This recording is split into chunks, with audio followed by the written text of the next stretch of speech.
my pleasure to see this room full of people and welcome you all to the Affordable Housing Kickoff meeting.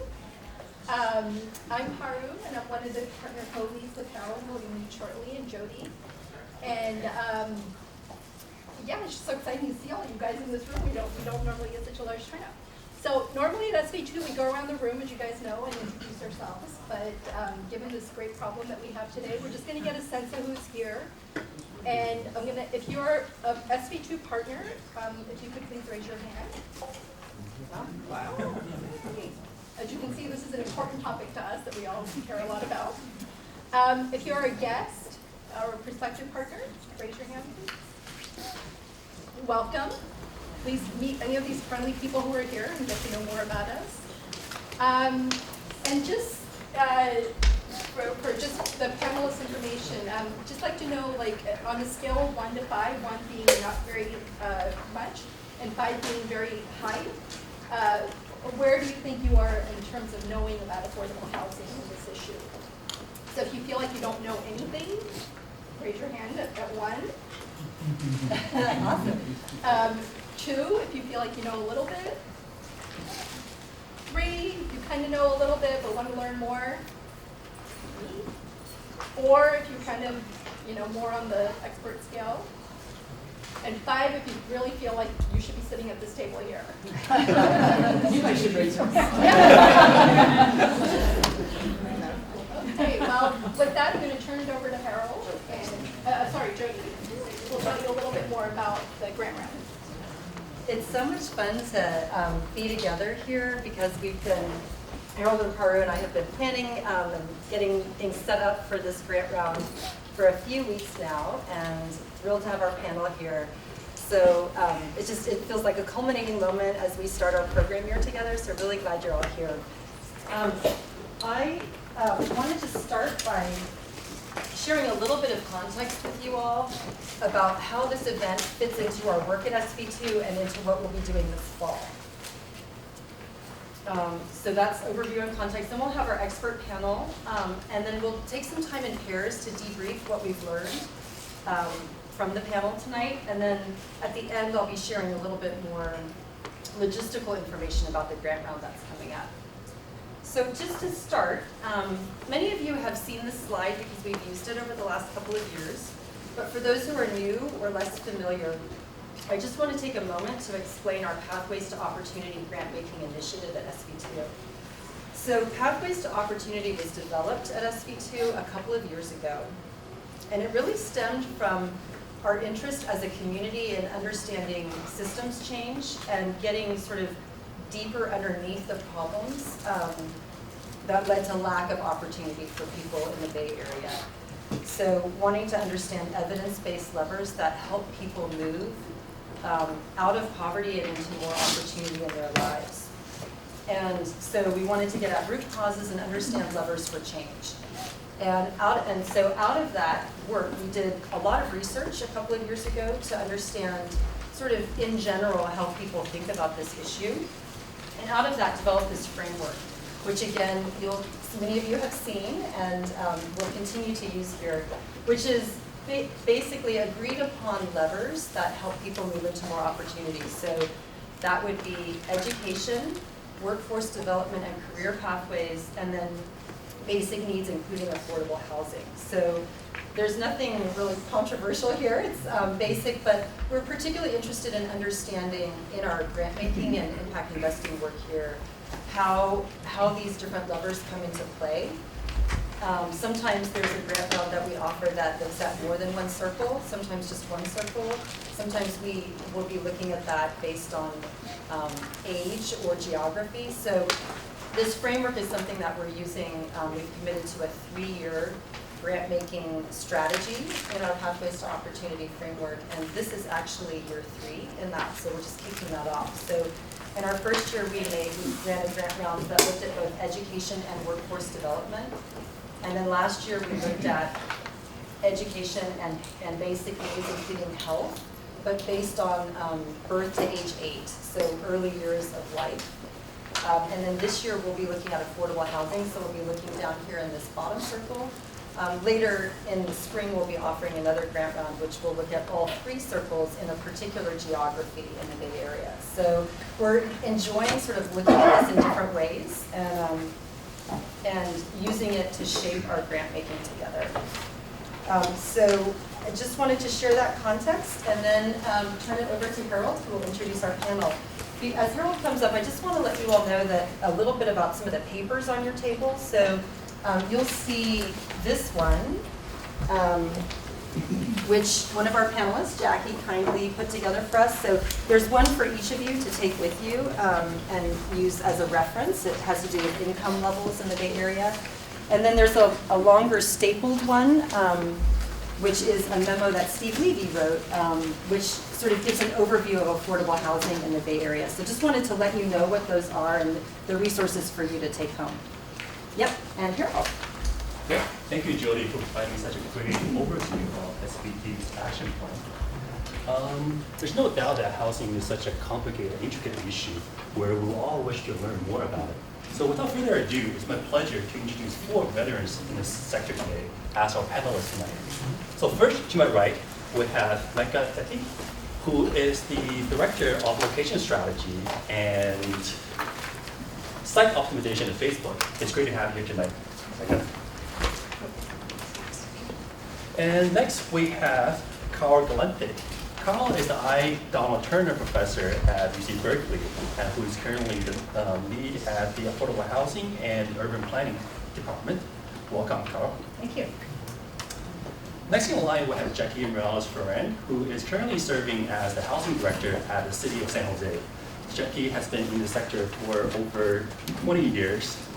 30. Old, I think. Let's not count decades. It's an honor to have you here tonight, Jackie. And next in line, we have Randy Suda. Randy is currently the President and CEO of Palo Alto Housing, and he's also a lecturer in urban and regional planning at the San Jose State University. Welcome, Randy. Last but not least, we have tonight's moderator, Dan Murray. Dan's currently the editor at Cal Matters, and he's someone who has a tremendous amount of knowledge in this particular sector. Prior to Cal Matters, Dan has served 20 years at LA Times, covering the state and national campaign. Dan, it's a pleasure to have you tonight.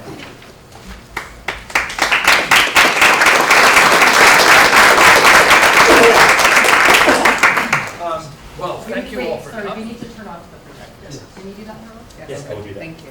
So the full bios of our panelists are on the table, and the stage is all yours. So thank you all for coming. What a great panel, and they know a lot and I don't. So I'm not going to insert myself much at all here, other than to ask a few questions. I did want to start by saying, you know, homelessness is something that we all feel, we see every day. The housing crisis is something many of us feel. We certainly know people who can't find a place to rent. We know that it's become a national issue because our president has been tweeting about it. And Housing Secretary Ben Carson was touring a public housing project in San Francisco. There's a huge case potentially before the U.S. Supreme Court in the next session having to do with whether or not municipalities can prohibit camping. Governor Newsom and the legislature have spent well more than $1 billion in this fiscal year on housing and have tried to come up with legislation that may or may not help. Maybe that's something that we can all talk about. But I thought maybe we could begin by just saying something about how housing has affected us individually. Do you have a personal story, Randy?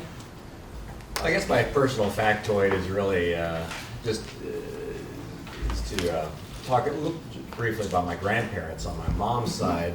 They used to live in Lahaina, Maui, of all places, back when it was still a fishing town. And I think interestingly, in their senior years, they lived in state-subsidized affordable housing in Lahaina, Maui, of all places. That would have been nice. Yeah. Jackie? Sure. So I moved to the Bay Area, to San Jose from Denver. I've been here 13 years. and I am a renter. I've moved 7 times in the 13 years I've been here. And the most recent was, I've always tried to live in a place that was owned by a person instead of an entity, and hoping that it would prevent me from having any kind of rent increase that I would deem extravagant. And rented this nice little house, and of course she realized that she was under, the value of the house was worth more, and so she jacked up my rent, and, which was the reason I decided to move the last time. Although, disclaimer, you know, I'm in a much different situation because I can afford the rent increase, but for many of our residents in San Jose, the $400 rent increase that she was imposing on me would not be something that would be easy for our residents to absorb. Carol? Yeah, so I think I'll just do a more of a fun housing fact, which is people always ask me, how'd you get into this, and why do you do what you do? And so my answer is it's in my DNA, and I have proof on my phone because I went back to Philadelphia recently and went to the cathedral that was built by my great-grandfather as the headstone mason. Wow. A building in my gene. Becca? My story, inspired by Jackie's story. So I grew up in the same house that I graduated from high school in, and my parents actually sold that house when I was 40 years old. And my oldest son, who is 8 years old, has lived in 6 different houses, and that worries me.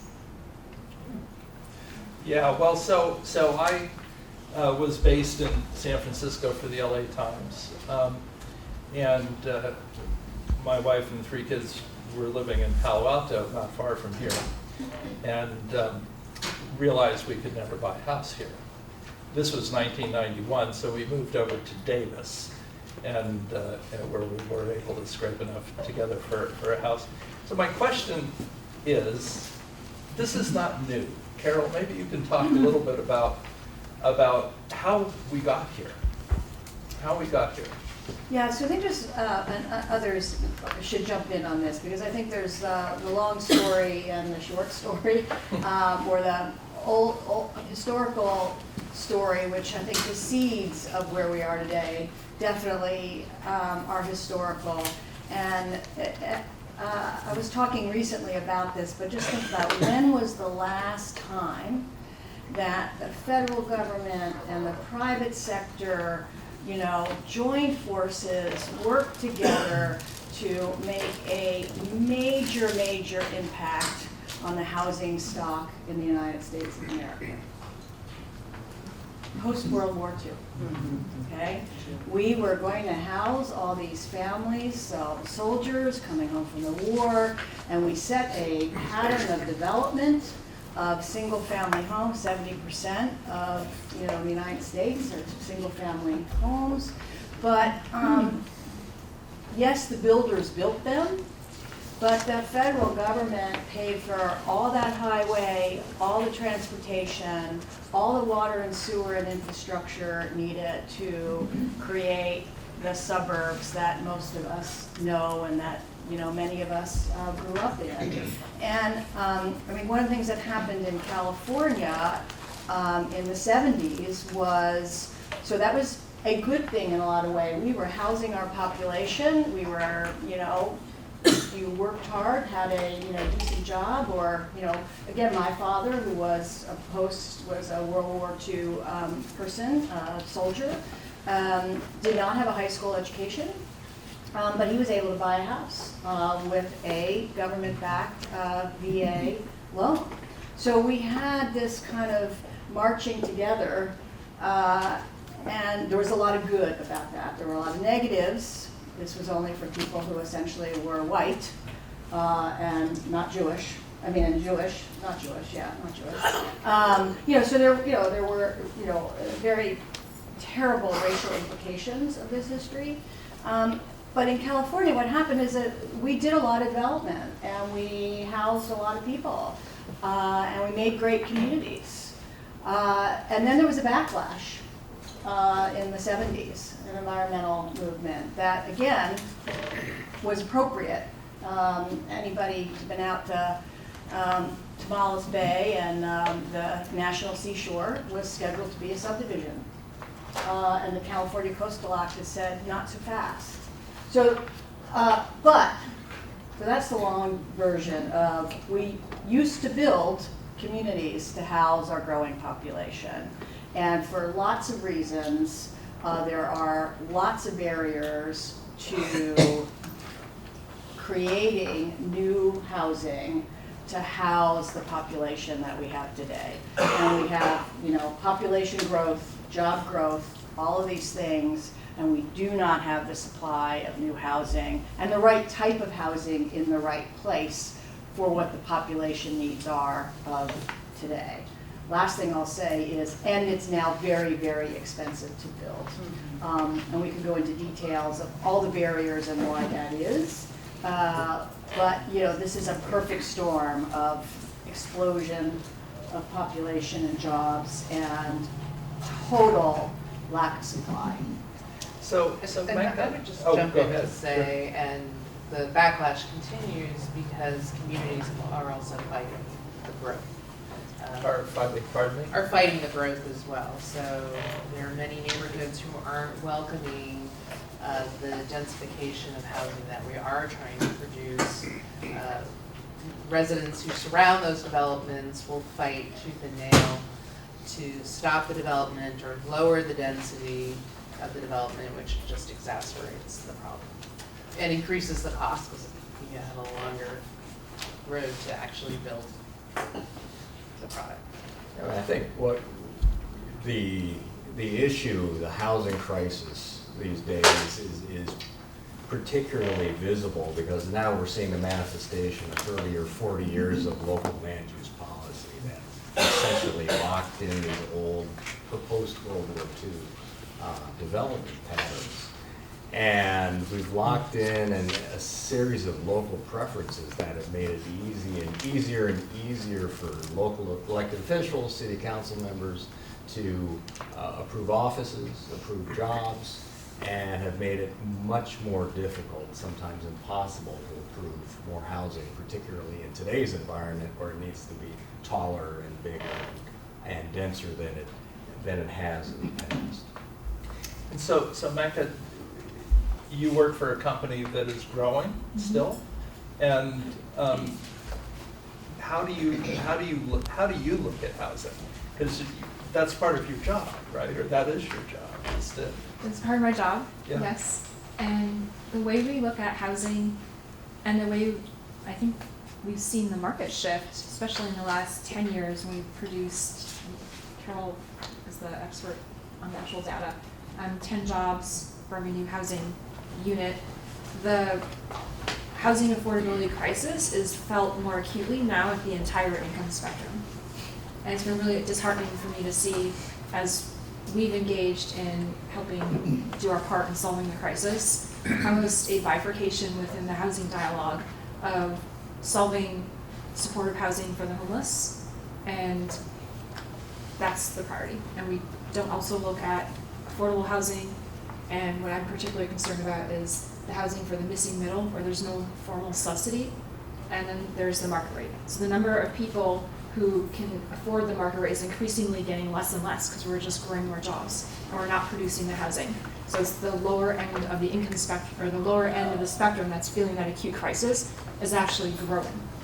And my fear is we will continue to grow jobs because of some of the structural elements that Randy mentioned. It's fiscally more positive for cities to approve jobs than it is for housing. And if we don't produce the housing, it's hard to attract and retain people here. I do worry about the vibrancy of the region in the long term. I would worry about the ability to come here as an immigrant. My dad was an immigrant. He came to this country with $4. He owned a home. He started a business. My mom paid for college with as a secretary with no debt. And as we see immigrants come to this country now, they don't have that same opportunity. It's directly correlated to the access to housing and whatnot. So I do think it is really more acute crisis across the full income spectrum. And wherever your preference is to dig in and help that particular part of the income spectrum, just don't lose sight of that. It's a yes and. It's strategy. So, I got a request to ask you guys to project a little if you can. Sure. so Carol, I think people tend to conflate the homeless crisis, which is very real, with the affordability crisis. I wonder if we could talk a little bit about not so much the homeless crisis, although that's part of the affordability crisis, right? So, I mean, I guess it's on a continuum, but how do you see the difference between the affordability crisis and the people we see living in tents or worse? Sure, well, I'll just take a page out of what Minka just said, which is what happens is there's certain people who are homeless and are chronically homeless because they have multiple problems for a variety of reasons, whether they're mental health or post-traumatic stress from wars.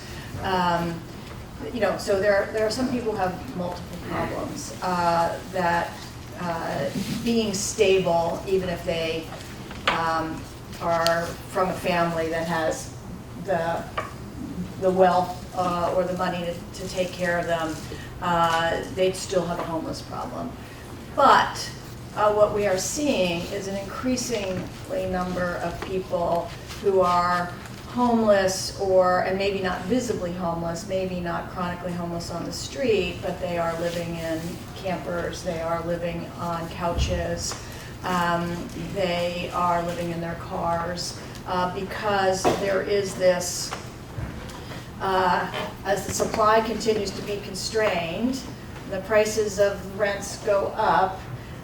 We have some higher income people who can afford those rents, but even they can't afford the top rent, so they're starting to bid, for lack of a better term, for apartments that used to be held by people who were, working 2 jobs or whatever, and could, put it together to afford that. But we're seeing this kind of everybody being displaced down the income scale, and some of those people end up literally on the streets, and some of the people who get displaced end up in these unstable housing situations, or they move 2 hours away. We did a study that showed lower income people when they move tend to stay in California, but to move farther out, and because the jobs are here, then they're commuting in for the jobs. Whereas wealthy people, when they move, they're moving out of state. Jackie, you must see this all the time in San Jose, the continuum of lack of the affordability crisis and the homeless crisis. How are you seeing it? So yes, I see it all the time. I think in the housing movement, we used to talk a lot about we're going to solve homelessness by housing. That was going to be the key thing. And what we're really moving towards is what are those root causes of failed systems that result in people becoming unhoused. So we have a foster care system that when you turn a certain age, they just turn off all the support and off to the street. We have a justice system that releases prisoners and people from jails that give you $25 and why don't you go to the nearest encampment and stay. You have a welfare system that gives a mom with a kid $600 a month to live, and you expect her to live in San Jose where those rents don't exist. And so we do find this whole group of people, they are living on our streets right now. San Jose did our count, there's 6,000 homeless people on any given night, and the majority are not chronically homeless people. The majority are people who've been on the streets and we use the HUD definition, less than 10 years without 2 disabling conditions. But we're seeing a greater number of people who are becoming homeless like within the last 1 or 2 years. Jackie, what is that HUD definition? To be chronically homeless, you have to have been homeless for 10 years with a disabling condition. And disabling condition Would be a what? mental health condition, drug and alcohol addiction. So 10 years, Yep, as opposed to, that's I don't chronic know, for a long period of 3 time. months Right. or a month, You're still homeless, right? but you're not chronically homeless.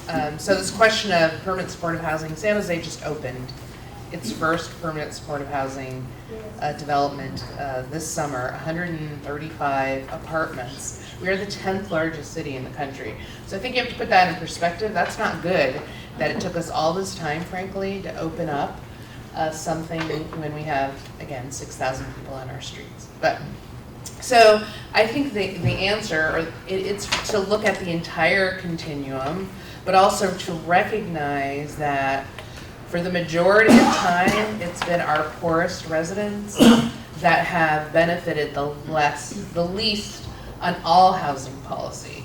So, you know, people who own their homes get a financial benefit from owning your home until more recently, but you get to take a tax deduction because of your mortgage, and that all homeowners or majority of homeowners receive is nothing what renters receive.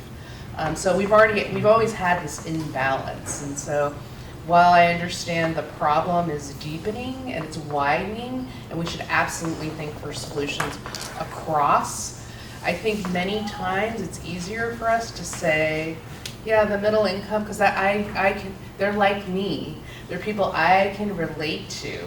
And it's harder to relate to the people on the lowest scale, and especially people who are homeless.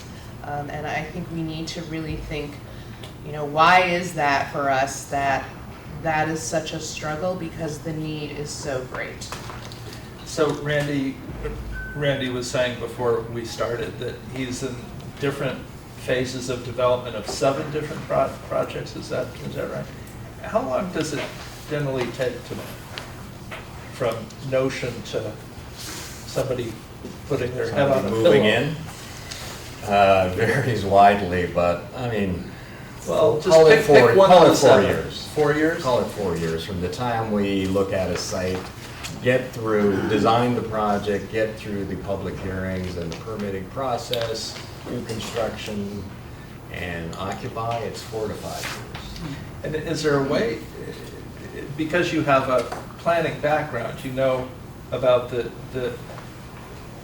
politics of planning, the politics of building, and is there a way to speed that up in California? I believe there is. I think it will, like many of these solutions, ultimately, I think one of the solutions here in California will require state intervention. I believe it will require the state legislature to continue to mandate streamlining options for development, particularly for housing development, speaking selfishly, but I believe that for any housing development generally. I believe that the state is going to ultimately have to mandate by right approval for housing. What is by right? In other words, if you meet the city's criteria, you meet the city's standards, the city gets to check to make sure your project truly does comply with those standards, but it must be approved if it meets the laws of the city. Currently in our land use structure, zoning structure for most cities, you start with what's in the zoning code. You meet all those mandatory requirements, and then after that, all bets are off. There's no predictability.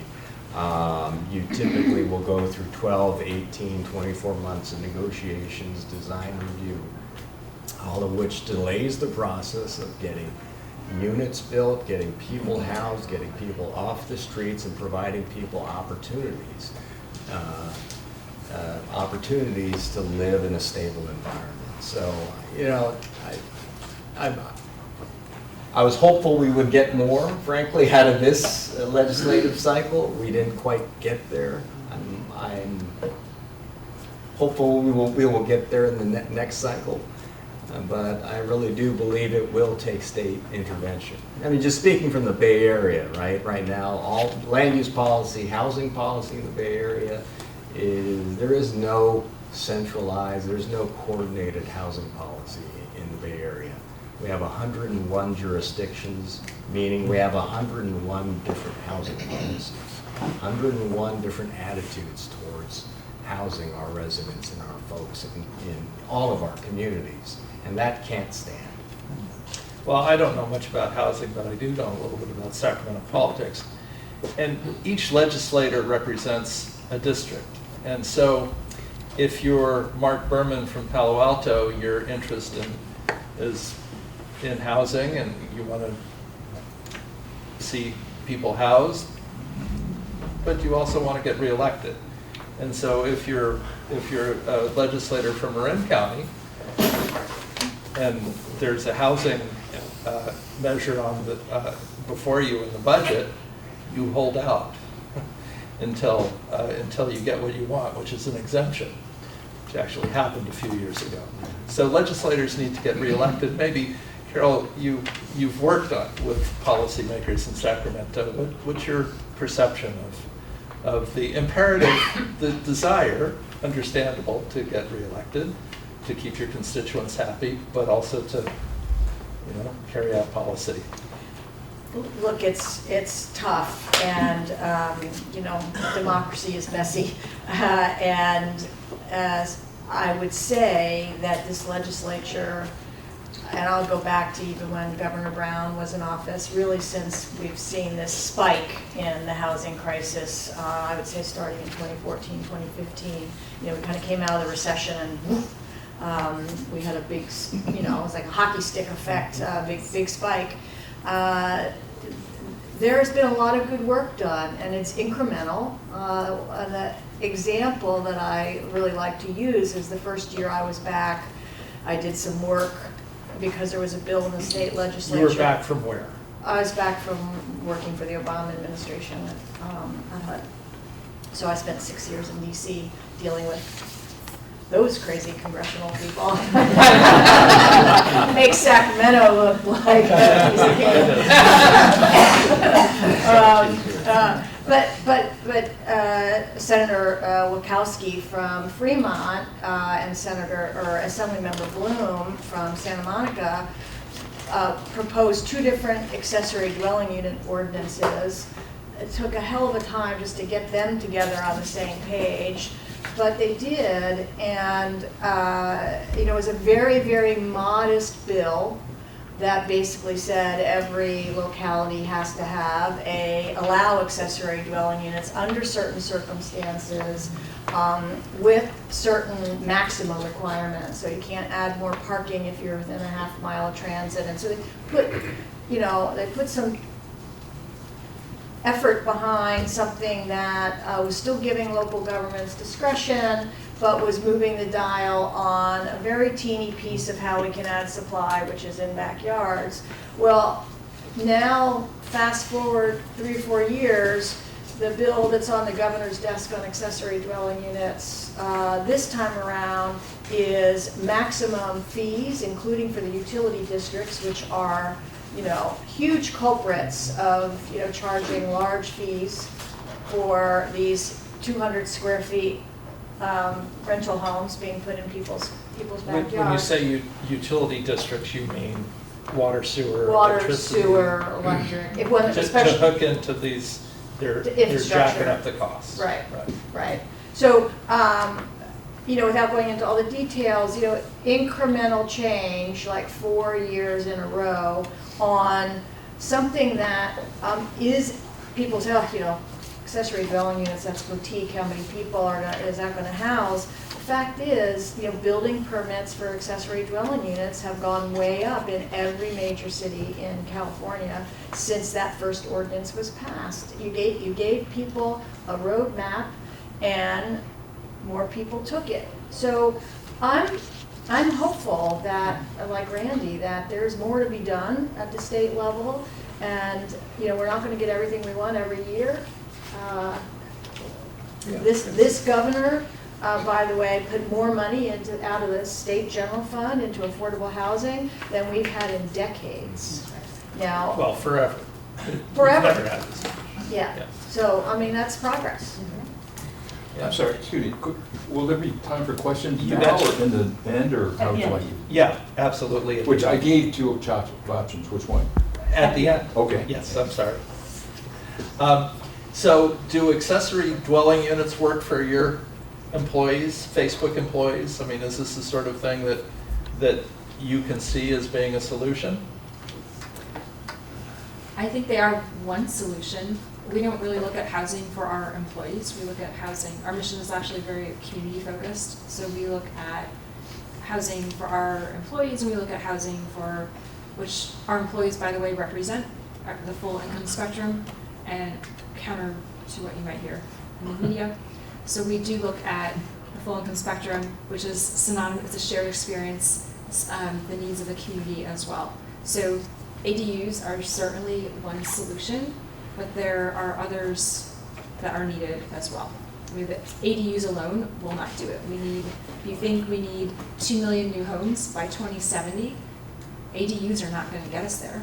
And we're going to have to make sacrifices. We're going to have to understand what those sacrifices are. We may need to accept, dare I say, 4 or 5-story buildings along up and down El Camino Real, transit-oriented corridors. We're going to have to trust that if we invest in transportation and we build the housing near the transportation, that congestion will lessen, not worsen. And there's some of these counterintuitive dynamics that you really need to dig into. My concern in passing legislation in Sacramento is we need a groundswell of messaging of how all the impacts that go with not building the housing. What is the messaging that's going to resonate with voters so that the policymakers can get reelected on a pro-housing agenda, and then maybe we start moving the needle. I don't know what the messaging is. I think there have been messaging and polling for transportation initiatives, for affordable housing bonds, for Prop 13 reform. There hasn't really been a concerted effort across all topics on what is going to move voters. The one campaign I really like is the Minneapolis campaign, where they did away with single-family zoning. The cute little furry gopher saying, you too can keep your backyard green. It was a climate change message. So I don't know what that's going to be, but I too am hopeful that we are going to have change. And I do feel that eventually the voting public will understand the crisis, and hopefully that transcends up to more policymakers who are willing to pursue more than just incremental. 4 years to get ADU policy changes. We got other things done in that period.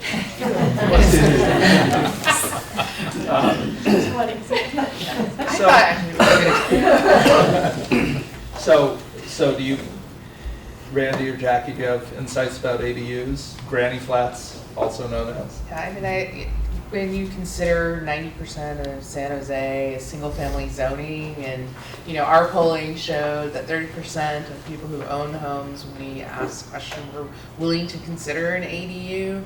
And does it solve the housing crisis? No, but does it provide some opportunity for people? Absolutely. And so I do think it took a lot of the state legislation to actually make more of an inroad. So like in San Jose, we were really struggling with, should we waive any of these fees? Well, the state just decided for us. So we're waiving them.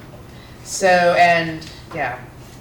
I think it's really important the state really is pushing on some of these solutions. I think it will be faster. I mean, to tell you the truth, it's going to be faster if the state can mandate some of these than to have local government kind of plod our way through those changes. It just is so insurmountable.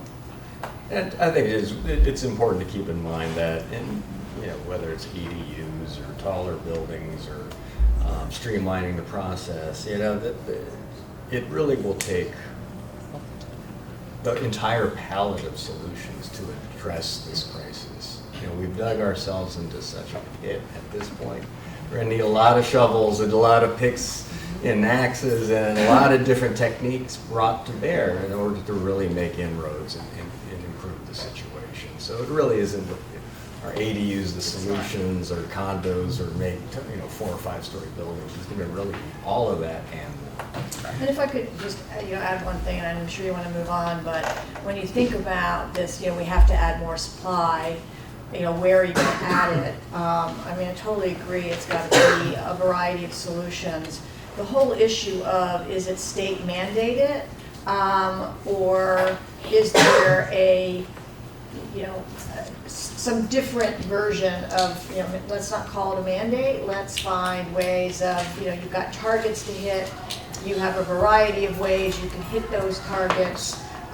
You've got incentives from the state or, funding from the state to help local governments do it. When you go back to your original question, Dan, of, how do you get the assembly member from Marin to vote for these things? There has to be something in it for his district at the end of the day if we're going to get, I think sacrifice is not the right message. I think if people feel like, you really have to sacrifice, it's a much harder way to go. I think we really need solutions that people see. Everyone's gonna benefit, we're gonna rise, up all boats if we have solutions that, maybe you don't like everything about this package, but you get something in return that your community needs, like, that new library or the funding for the infrastructure for that housing, which, you're gonna get that if you do commercial, so finding ways to match funding for certain things. That kind of approach, I think, is the only thing that's gonna get us where we need to go. And I just want to kind of follow up on that, because I also feel like as we think about, we're throwing all these approaches on the table, the question of who benefits and who doesn't is something I think is really important for you all to be thinking about, because as growth is moving forward, often that growth has occurred or in low-income areas that end up getting redeveloped because they're now seen as opportunity, because you're not going to do the crazy single family and allow anything to be built, and so it can create issues of displacement for certain communities. And so how do we ensure that everyone benefits, and what are the strategies that we're looking at that will ensure that if somebody gets displaced, they have some place to go or they get some benefit, because then I think the opportunities are greater, and we begin to think about equitable development that really benefits a greater range of people. So I grew up in San Mateo and in Foster City, and in fact my parents were, I don't know, like within the first 10 families to move into Foster City, back when it was called Brewers Island. There is no more land like that in the Bay Area, right? So where do you get the land for this new housing, or do we just build up? And if you build up, what do places like Atherton think about 5 stories in their downtown? Jackie, what do you think? Well, Randy, what do you think? I think in this city of San Jose, we've developed areas, we've identified areas that are growth areas for our city around transit, where we are going to densify. And even that is a struggle, because we're looking at, again, roads and streets and areas where there's a lot more traffic. So you think a 3-story or a 4-story or a 5-story building wouldn't be bad, but we're getting a lot of resistance from the neighborhoods that even live there. But we want to put our denser housing near transit, because that helps the transit be more efficient as well. We have more riders, and that's a win-win for both of those things. So as a larger city, we have more options than smaller cities do. Yeah, I think we have more land than we think we do. I think we just need to choose how we're going to use that land. Most cities, even the suburban communities, have allowed offices and jobs to go higher and higher, denser and denser. Yet we continue to resist and question, well, why does that apartment building need to be more than 2 stories or 3 stories when the office buildings are going 6, 7, 8 stories? So, you know, I think that's an interesting dichotomy that we have as voters and of residents that continues to push back on housing. I think if you look up and down many of our big streets in Silicon Valley and all throughout the Bay Area, or whether it's El Camino or other, you know, arterials like that, you know, I think if we're really honest with ourselves as residents, a lot of those streets are really ugly. They haven't had any investment and haven't been improved in decades. And I don't think we're really proud of those streets. So can we actually decide we're going to put that land to better use? Let's define up front what it ought to look like, how good it's going to be, what the heights are. But let's get some new investment along these streets that are painfully lacking in that investment for decades now. I think in many communities around the Bay Area, we have office parks, right? We have outdated office parks that are frozen in time because of local zoning.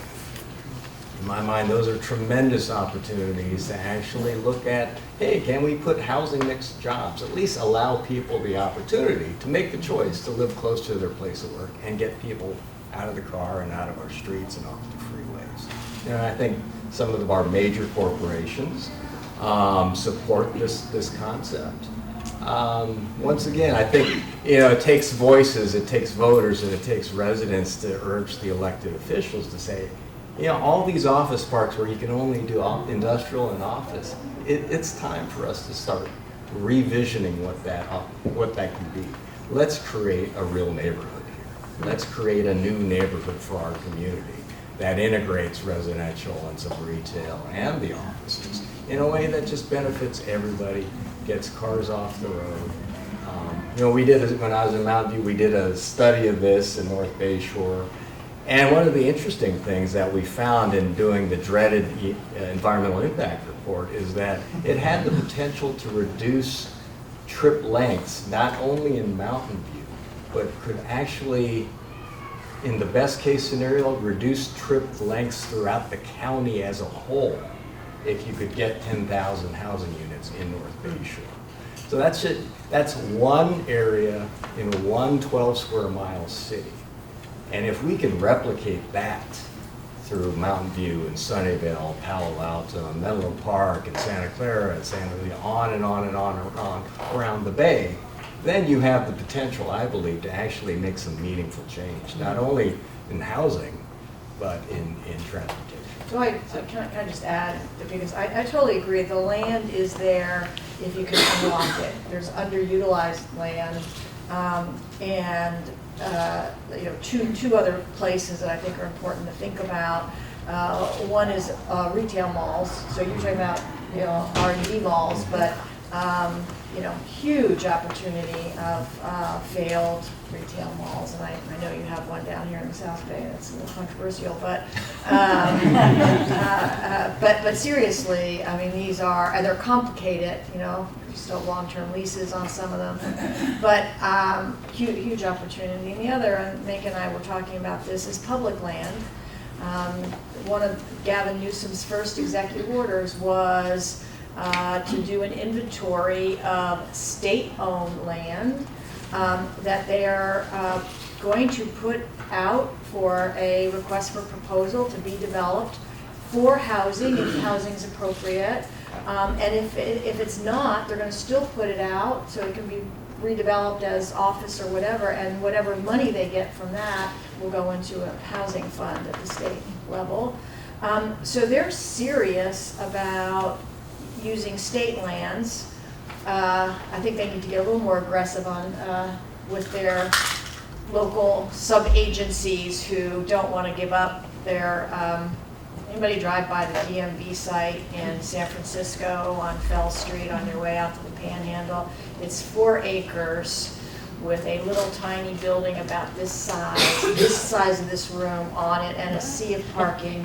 And, you know, you can get your driver's license online half the time now. I mean, they don't even need the commercial space that they have. But the point is, you can joint use many kinds of activities today, and we should be doing more of that joint use, and housing in commercial corridors, housing on surplus lands, that kind of thing. So we've talked about how Sacramento can help, but you know, there's an interesting story in this morning's Chronicle about an organization called Lava May, which decided to set a goal of providing 70,000 showers to homeless people by 2020, and lo and behold, they beat that goal by in excess of a year. So there are private organizations out there, nonprofits, that do some amazing work. And I would hope that you all could share a few ideas of who you think is out there doing interesting work in either affordable housing or homeless. Well, I'll just speak locally, and I live in Mountain View. So I want to give a shout out to organization, nonprofit in Mountain View, Hope's Corner. Literally operates and feeds the homeless out of the Methodist Church in downtown Mountain View. You know, it warms your soul sometimes to see an application go through the process for a food kitchen and a homeless supportive application. See that go through the process without any opposition. I mean, it stunned me. I was on staff at the time. We were all geared up to have a groundswell of opposition to this application. Not a single person turned out to oppose it. When it came up for a review, nobody's opposed it again. And they've now been able to raise funds and install a commercial kitchen so they can do all their cooking on site, serve more and more people. They're beginning to expand services. They've partnered up with another one of our nonprofits, the CSA. What's CSA? Community Services Agency that provides counseling services. They provide a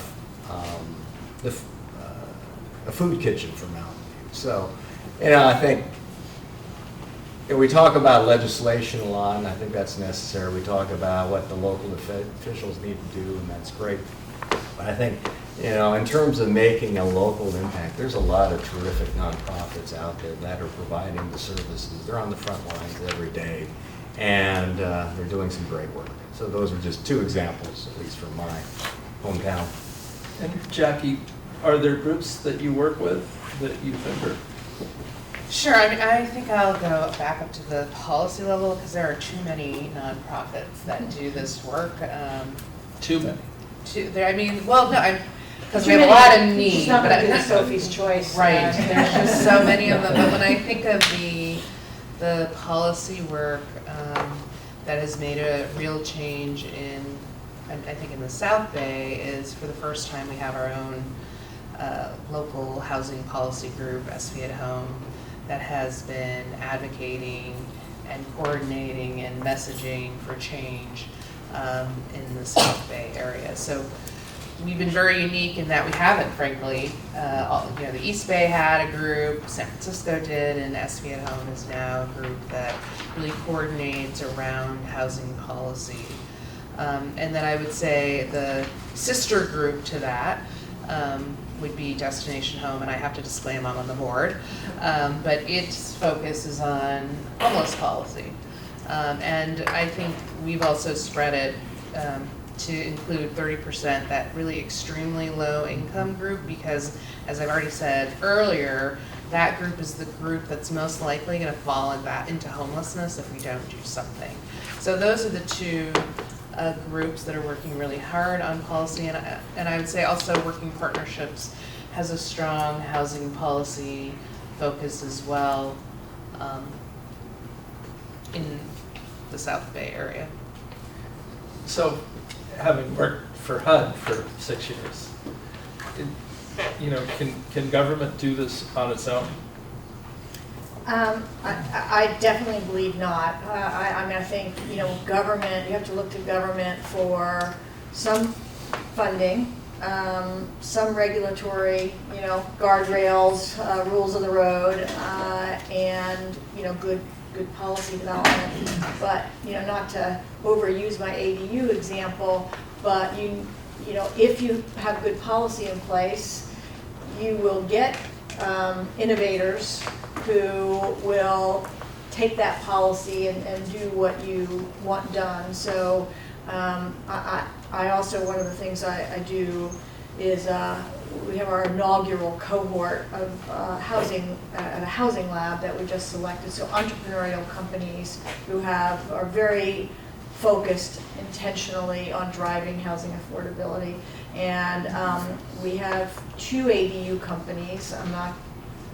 This isn't on the public record, right? Because I'm not going to say that. We are Well, there is a video there, We are but that's filming. okay. Okay. Well, we haven't announced who they are yet. So we have 2 accessory dwelling unit companies, one working on the finance end, one who's got a kit that I think both are great.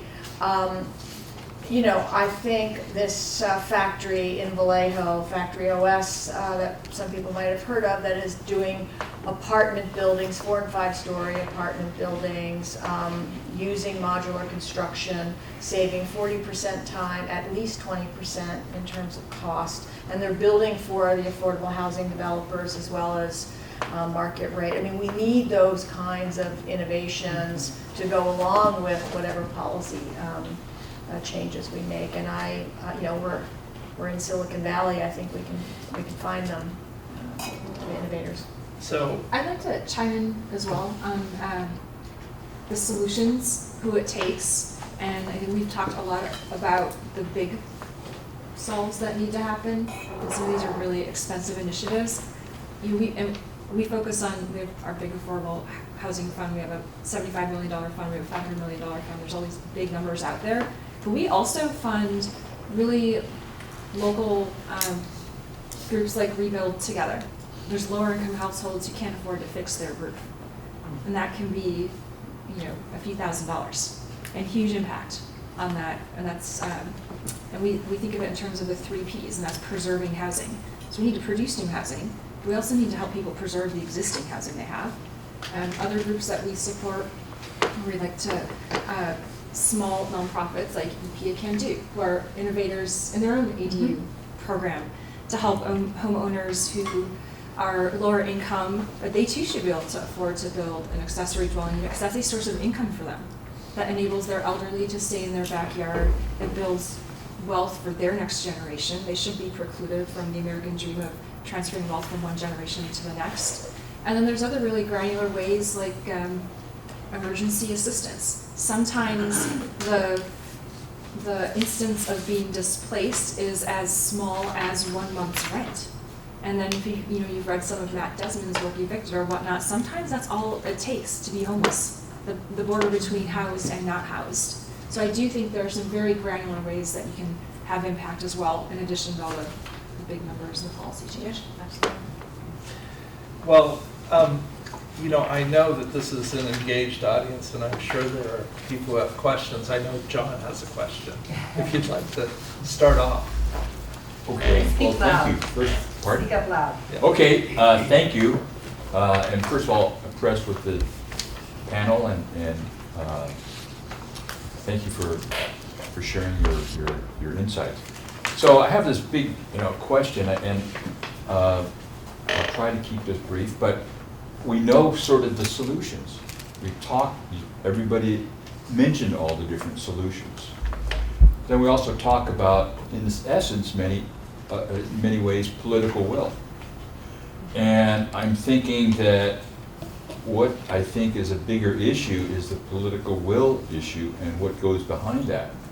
And as much as I hate to admit it, somebody can fly from DC to Portola Valley, in a day and say things that actually make point that, San Francisco and Los Angeles are really defacing, their brand. Of course, it's overhyped and sensationalized like the Bull-Legged Bridge is. right? But it's still a newsworthy item. And so how do we get, and I'm frustrated when I see the San Francisco Chronicle or the San Francisco supervisors sit and confront with the homeless problem and say, well, we need to form a task force when they're spending $300 million a year, and that's increasing. So I sort of think, I kind of know, you know what many of the solutions are. What does it take to get the political will? Electing. Anybody want to take it? Well, so look, it is a $64 million question, and it is difficult to get political will. I do think part of what we've all been doing and what you all can continue to help with is there is an education factor, so it goes back to messaging. People have to see what are the negative consequences that are going to continue to happen in our communities if we don't deal with these issues. Where are my children who grew up in a middle-class family in the Bay Area? How are they going to be able to afford to live here unless I die and leave them the house? And they're lucky if that happens compared to other people. Getting out those messages, getting out the message we were talking earlier about the complications and the cost of what new development happens. So, if people understand that, then people can help educate their own elected officials, right? And let your local elected officials know that you want them to engage in these broader solutions and that you're going to vote for them again if they engage in these broader solutions. And by the way, you're not going to vote for them if they don't engage in the solutions. Well, I think I think you mentioned earlier in a way, you meant in marketing, making the message palatable and clear to the populace, I think is what hasn't happened yet. Right. Well, and I think that is a place where you all can make a difference, because again, that also takes some effort and funding to try to get that messaging out. And so how do we collectively create this campaign?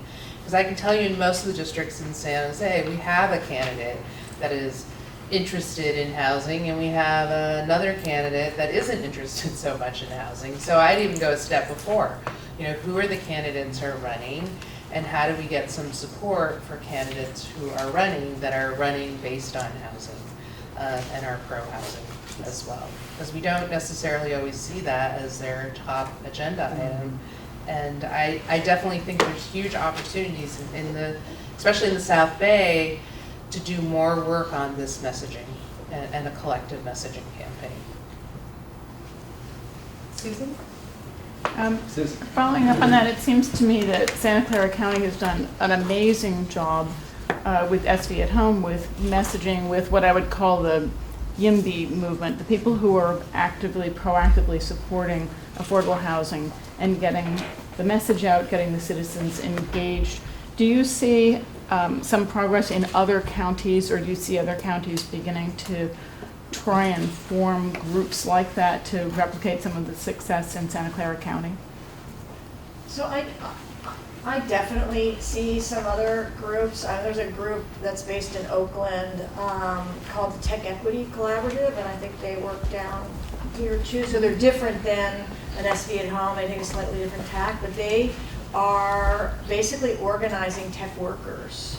So not the companies, not the employees this is their job to work on, but the employees who really want to engage in both solving housing issues and want to engage in helping lower income and people of color get jobs in the tech sector, so that they can have economic mobility that way. And a woman named Catherine Bracey, an amazing organizer, comes from kind of an organizing background. So that's another group that I see. And then there's a business-led group up in Santa Rosa area that's formed even before the fire, but I think they're pretty active now too. Yes.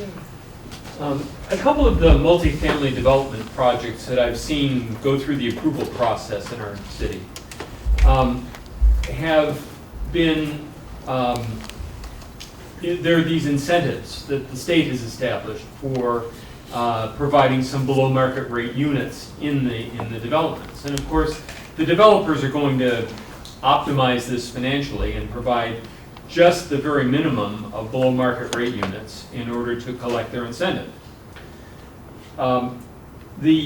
It seems though like maybe it's 2 or 3 units, just a very few units that are added in order to do that. And it seems like that isn't providing any kind of a substantial impact in a macro sense to providing additional housing in the area. I wonder if you could comment about, maybe I misunderstand this, but or does the state have the wrong incentive system here? You're asking me? So I mean, some cities also create our own requirements. They're commonly known as inclusionary requirements. And so in this area, they range anywhere from 10 to 15% of the developments that have a requirement to build on site an affordable component. And the state has a density bonus that developers will take advantage of. That is, and no one in San Jose ever takes advantage of it. Only the affordable does. So I don't even know what the percentage is. Do you know how much you get On the density bonus? Uh-huh. I don't have it memorized. Yeah, sorry, I don't. It depends on how deeply. Let's ask our local planner. Yeah, our local planner might know. In Los Altos, it's all about the density bonus. Yeah, and that could be because of your particular city.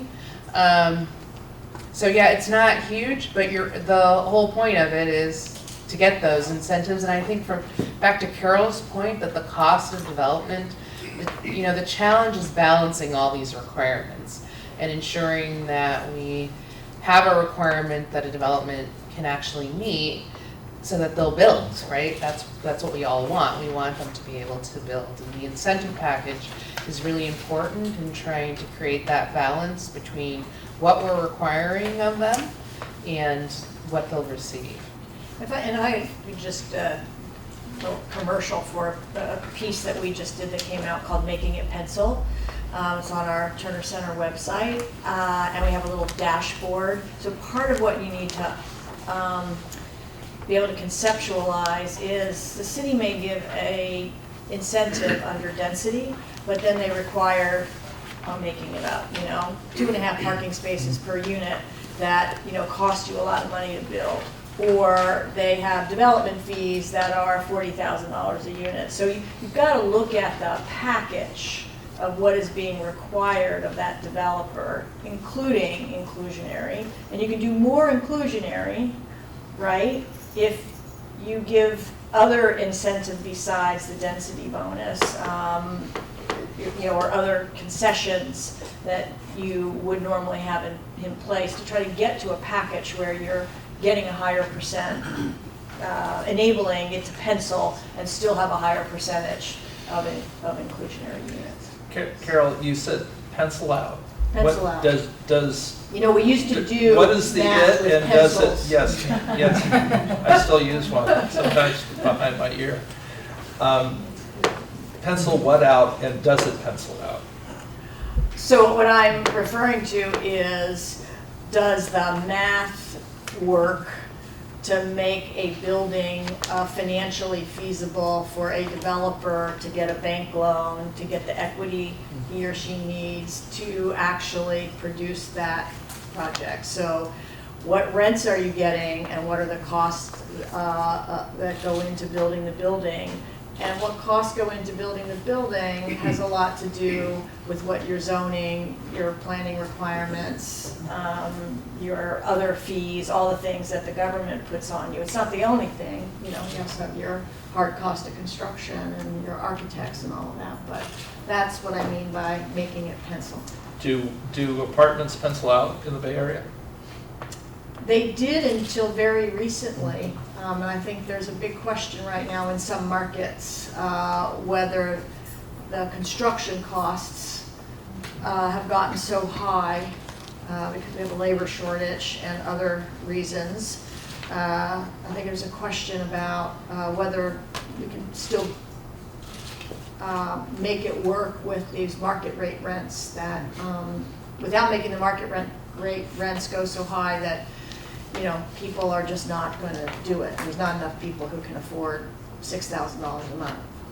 Yeah, one other way to look at the incentives as well, we talked a lot about financial, but and we think about this a lot, are the social impacts of the incentives. So while the inclusionary, yes, it has to pencil and whatnot, the impact of achieving a mixed income community within a single building can be really powerful. We have a teacher housing pilot program right behind our campus, and we get feedback from our workers who live there that it's nice to not have all tech workers in a building. It's nice to have teachers who walk, you know, down the street 3 blocks, who can live there and who can teach the children. So I do think there's another side as well to think about. Yes, sir. Kind of just following along with the same thing with the planning. First, with regards to inclusionary, I just want to make the point that many, if not most, inclusionary housing programs allow the developers to sort of just pay a fee and leave it on the city to do the housing somewhere else, and it doesn't actually go in their project, which has many different types of ramifications. But I guess the question I have though is more along the lines of, you know, if we're looking at kind of a trickle-down affordable housing kind of situation where you kind of have the demand is a supply issue, and so you have to deal with the market first, market rate kind of largely first, not necessarily first, but that's kind of the way it's going. And you have, you know, funding coming in from the state and so forth, but you also have the issue of, you know, lenders that require, you know that their, you know, loans be paid back for development, and, you know, investors that expect a certain return, and given the constrained market that we're in, they can expect higher returns.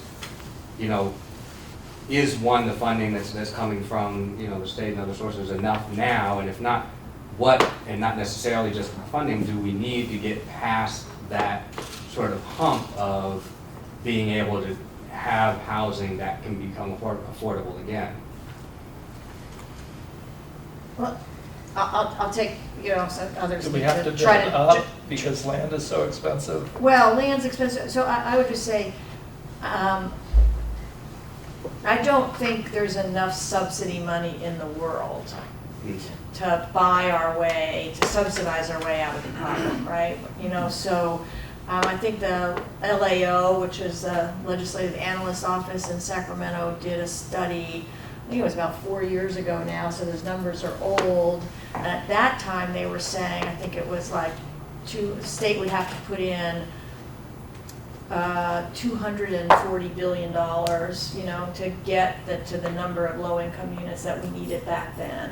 And then, of course, that number keeps growing. And, you know, I just don't see, you know, the government footing the bill, whether it's locally or at the state, and certainly not at the federal level, for that. So I think the way I think about it is we need to get the costs down in every way we can, from local fees to modular construction to higher density, you know, as low as we can, and get the rents to more modest rents. So unsubsidized, right? And then we want to save our subsidies, our limited subsidies, to then help the people at the lowest end of the income. So I do think we're going to, you know, besides the benefits of mixed income, I think there's no way to get there without doing a mix of product type, in my view, financially. So when you lower costs, do you lower costs by cutting construction costs? I mean, labor costs? Because there's a really big organized labor element in California that we're not. I mean, I think there's talk about political, you know, special interests, whether it's labor or whether it's the teachers. I mean, everybody, you know, everybody's their own. But these are people who are middle wage jobs, right? Right. Everybody has their own special interest. I think the way is not cutting the wage rates of labor, but of doing things like modular construction that makes labor more productive, and so more cost effective. That's my view. And give the labor a place to live. And give the labor a place to live. Yeah, I think my So Yes, Lisa. going on from that, idea that we can't subsidize our way out of this problem, right? The needs are so great, the complexity is even greater. Can you give us some guidance when we get ready to start the process of deciding where this grant is going to go? How do we even begin to narrow down our choices to look for where we can really have, if not the greatest impact, at least a worthwhile impact? Well, I mean, I think you can look for opportunities where you can create leverage, you can have a catalytic effect, right? Invest in a place where there is limited investment now or limited thought. Invest in an area in which that potential solution can be replicated in location after location, or can serve as a model for other organizations or other technologies or other building solutions. Yeah, for me, it's either you're looking at a group that's trying to do some sort of systems change work, trying to get us more coordinated, or again, looking for policy changes because those will trickle. Or I would agree with Randy, you're looking for somebody who's trying to do something more innovative that will support something like cutting costs. That will create some sort of new product on the loan side that will make a difference that we could, leverage off of as well. Did I see another question over here? Yes. Yeah, I was just curious, you talked about, Randy, there's 101 jurisdictions and 101 different housing policies. What are you seeing, any of you, that's in terms of like regional approaches? Because obviously, a lot of what you've talked about is that, in Los Altos, there's one situation and you can develop some higher density housing in San Jose and hope that people stay there and aren't driving, 40 minutes up to Menlo Park in the morning and all that. I mean, everybody's situation is affecting everybody else's in so many different ways, and yet I'm not hearing a lot about people kind of coming together and taking a more regional approach to the problem. Are you all seeing any of that? We launched a partnership with Chan Zuckerberg Foundation or Initiative, the San Francisco Foundation, Genentech, and others. It's called Partnership for the Bay's Future, and the effort was exactly that. It was to build on an already regional effort, CASA, it's the Blue Ribbon Commission to house the Bay. I think that was the first good attempt at bringing together San Francisco, San Jose, and Oakland, because we talk about South Bay. We've talked about South Bay a lot today. We talk about San Francisco. We haven't talked as much about East Bay today, but we're not going to get the solutions until we're all talking.